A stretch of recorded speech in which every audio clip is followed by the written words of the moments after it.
Yakub Sayuri jadi modal berharga Indonesia.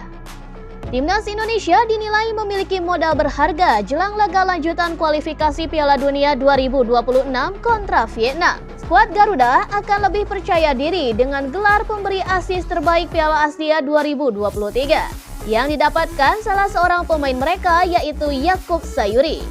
Pengamat dan komentator sepak bola Roni Pangemanan menyebut bahwa prestasinya tersebut bukan main-main.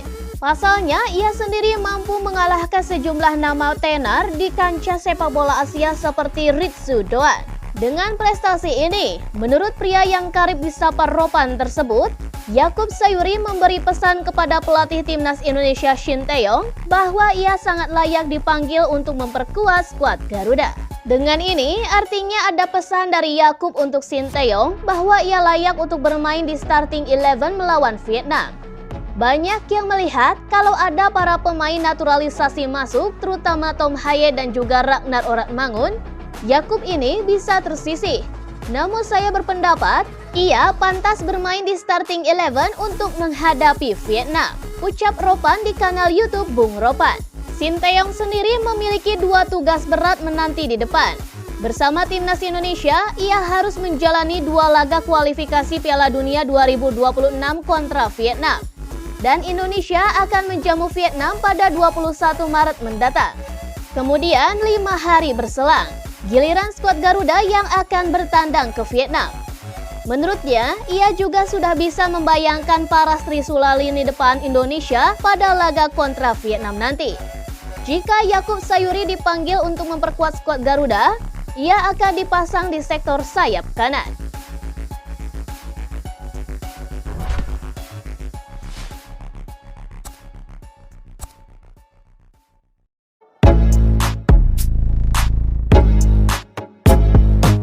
Cyrus Margono selangkah lagi bergabung dengan timnas. Timnas Indonesia mendapatkan kabar baik karena proses pengembalian status warga negara Indonesia yang dilakukan Cyrus Margono selangkah lagi akan selesai. Ia merupakan salah satu pemain keturunan yang sedang memproses untuk mendapatkan status WNI dan dibantu oleh tenaga ahli Kemenpora Hamdan Hamidan. Dan kini proses tersebut sebentar lagi selesai. Hal itu diungkapkan langsung oleh sang pemain via akun Instagram pribadinya. Saya tidak sabar untuk segera memakai sepatu boot ini. Dan saya senang untuk mengabarkan bahwa proses saya hampir selesai. Sudah beberapa minggu sejak dokumen saya sampai di Setnek dan kita sudah dekat. Tulis Cyrus Margono. Lebih lanjut, kiper yang berkarir di Panathinaikos B ini berterima kasih kepada Hamdan Hamidan yang mendukungnya. Terima kasih banyak kepada Pak Hamdan Hamidan atas dukungannya setiap hari. Saya menantikan saat saya bisa menerima identitas Indonesia saya lagi, insya Allah, pungkasnya. Sementara itu, Cyrus Margono sejatinya tidak direkomendasikan oleh Shin Tae-yong. Maka dari itu, ia wajib membuktikan diri jika ingin bermain untuk timnas Indonesia.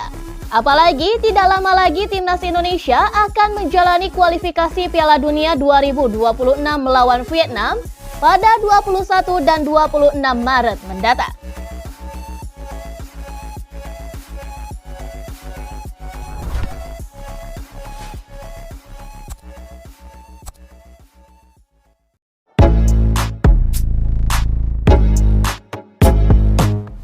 Pelatih baru Filipina remehkan timnas Indonesia. Pelatih baru Filipina, Tom Saintfiet, tak menganggap timnas Indonesia saat tebar ancaman untuk kontestan grup F kualifikasi Piala Dunia 2026. Ia muncul menggantikan Michael Weiss sebagai pelatih baru Filipina. Belum apa-apa sudah meremehkan timnas Indonesia. Tak lama setelah diperkenalkan sebagai pelatih baru, ia langsung sesumbar proyek besarnya bersama The Azkals. Dimulai dari agenda terdekat yakni kualifikasi Piala Dunia 2026, di mana Filipina baru mengoleksi 1 poin hasil sekali imbang dan sekali kalah. Filipina sendiri lebih dulu dikalahkan Vietnam dengan skor tipis 0-1 sebelum imbang melawan timnas Indonesia di markas sendiri dengan skor 1-1. Torehan itu membuat Filipina duduk di peringkat ketiga klasemen sementara grup F kualifikasi Piala Dunia 2026 dengan koleksi 1 poin. Berstatus mantan pelatih Gambia di Piala Afrika 2023, Tom Saintfiet sesumbar menatap laga lanjutan kualifikasi Piala Dunia 2026 tanpa memandang timnas Indonesia, tanpa memperdulikan skuad Garuda sebagai lawan yang kuat. Ia tak takut menghadapi Vietnam dan ia bahkan menebar ancaman bisa mencuri poin dari Irak. Dalam jangka pendek, kami ingin menciptakan tim yang masih percaya pada peluang untuk menjadi 2 teratas di grup. Kami tertinggal 2 poin dari Vietnam dan kami perlu mencuri poin dari Irak. Pemain yang sudah pernah bermain dan beberapa pemain yang diharapkan akan melakukan debut melawan Irak. Jika semua orang setuju dan percaya pada proyek ini, saya yakin kami akan siap bersaing dengan yang terbaik di Asia. Ucap Tom Saintfiet.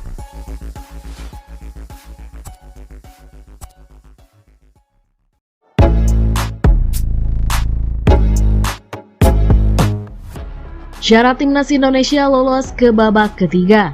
Timnas Indonesia tergabung di grup F babak kedua kualifikasi Piala Dunia 2026 zona Asia bersama Irak, Vietnam, dan Filipina. Di 2 laga awal yang dimainkan di kandang lawan, Timnas Indonesia gagal mendapatkan hasil positif. Setelah dihajar Irak 1-5, skuad asuhan Sinteyong ini hanya bermain 1-1 dengan Filipina.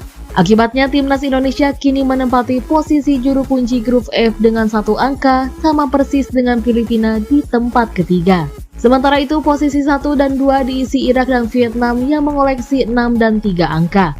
Nantinya hanya juara dan runner-up grup yang diizinkan lolos ke babak ketiga kualifikasi Piala Dunia 2026 zona Asia, sekaligus melaju ke Piala Asia 2027. Sekarang yang jadi pertanyaan, bagaimana syarat Timnas Indonesia lolos ke babak ketiga kualifikasi Piala Dunia 2026 zona Asia?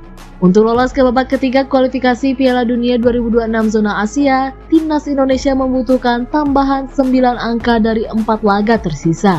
Untung bagi Timnas Indonesia, 4 dari 3 laga sisa dimainkan di kandang sendiri, yakni di Stadion Utama Gelora Bung Karno. Sesuai jadwal, Timnas Indonesia akan menjamu Vietnam pada 21 Maret 2023 dan tandang ke markas Vietnam 26 Maret 2024. Selanjutnya, Marcelino Ferdinand dan kawan-kawan menjamu Irak 6 Juni 2024 dan Filipina 11 Juni 2024. Jika Timnas Indonesia 2 kali menang atas Vietnam serta menumbangkan Filipina, koleksi 10 angka sudah cukup meloloskan skuad Garuda ke babak ketiga kualifikasi Piala Dunia 2026 zona Asia. Timnas Vietnam yang menjadi rival terdekat Timnas Indonesia sudah tak mungkin lagi mengejar.